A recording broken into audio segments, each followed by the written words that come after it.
আমাদের চারপাশে অযত্নে বেড়ে ওঠা এমন কিছু ভেষজ উদ্ভিদ রয়েছে যেগুলো আমাদের দৈনন্দিন জীবনে খাদ্য হিসেবে এবং ঔষধ হিসেবে ব্যবহার করা হয়ে থাকে।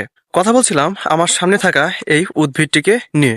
গ্রাম বাংলায় প্রাচীনকাল থেকেই এই উদ্ভিদটি খাদ্য হিসেবে ব্যবহার করা হয় এবং শরীরের রোগ নিরাময় করতে ওষুধ হিসেবে ব্যবহার করা হয়ে থাকে। এই মুহূর্তে আমার সামনে আপনারা যে উদ্ভিদটি দেখতে পাচ্ছেন, এটার বৈজ্ঞানিক নাম হচ্ছে ডিপ্লেজিয়াম স্কুলেন্টাম এবং গ্রামে এটাকে অনেকেই অনেক নামে চিনে থাকে। কিছু মানুষ এটাকে ঢেঁকি শাক বলে চেনে গ্রাম অঞ্চলে, আবার কেউ এটাকে পালই শাক বলে চেনে, আবার অনেক এলাকাতে এটাকে আবার কেউ বউ শাক বলেও চিনে থাকে।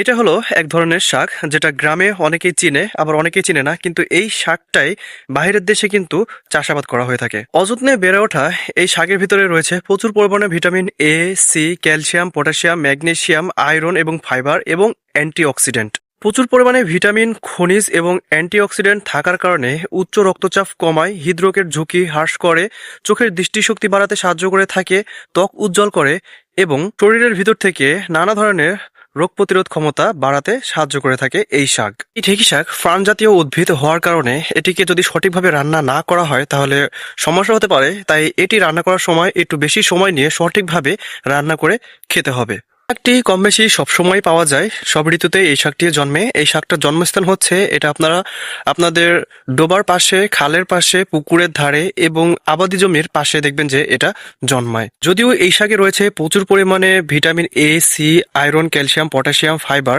তারপরেও যারা গর্ভবতী আছেন তারা খাওয়ার আগে ডাক্তারের পরামর্শ নেবেন।